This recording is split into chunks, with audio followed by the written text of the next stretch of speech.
All right, so let's go. Anything to stop me from singing Arctic Monkeys between making videos, right? So now we are going to talk, or not talk about anything different. We're gonna do one more of these. All right. So it says find the inverse of the function. Right. This is video 3. We're old hats at this now. So the first thing we're gonna do is we're gonna take g of x and we're gonna replace it with y. So we're gonna go y equals 1/2 x minus 3. Okay.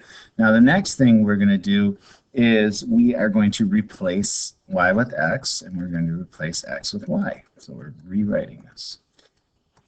All right, next step, you could either clear the fraction or you could add the 3 to both sides. In this case, it doesn't make a giant difference which one you decide to do. They're both going to kind of get you to the same place. So I'm going to show you doing it both ways.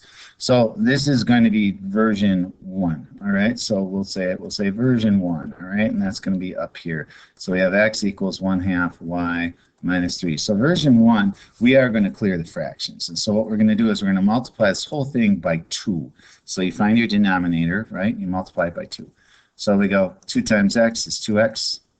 2 times 1/2 y is y. Love that. And then 2 times negative 3 is negative 6. All right, and so now what I'm going to do is I'm going to add 6 to both sides. Okay, and then I get y is equal to 2x plus 6. Let's rewrite this, put the stuff in order the way we like it. So our inverse function of f of x, inverse of f of x is 2x plus 6. All right, so that's version 1.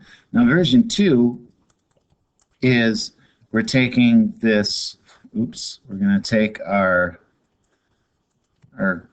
x equals 1/2 y minus 3, and then we're going to start by adding 3. Okay, so we're going to add 3 to both sides. So you get 1/2 y is equal to x plus 3.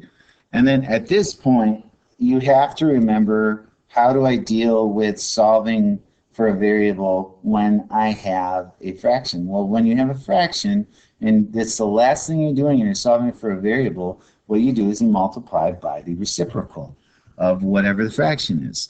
And that will get rid of anything. So for example, if you have 3/2 x and you want to get rid of it, you would multiply by 2/3.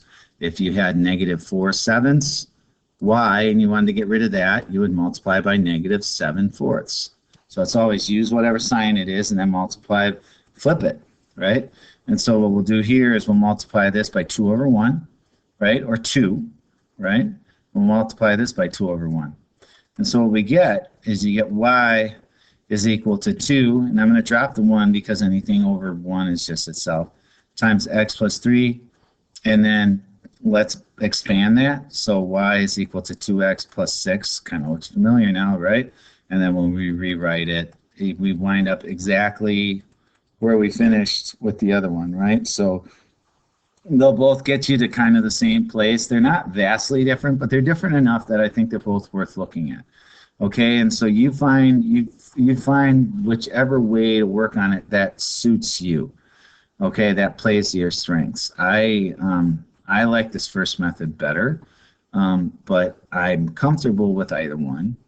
Maybe that's why I'm a math teacher, but that's where I'm at. So that's all we got today. I'm going to make one more video where we go over a couple homework problems, but this is the lesson. Thanks for paying attention.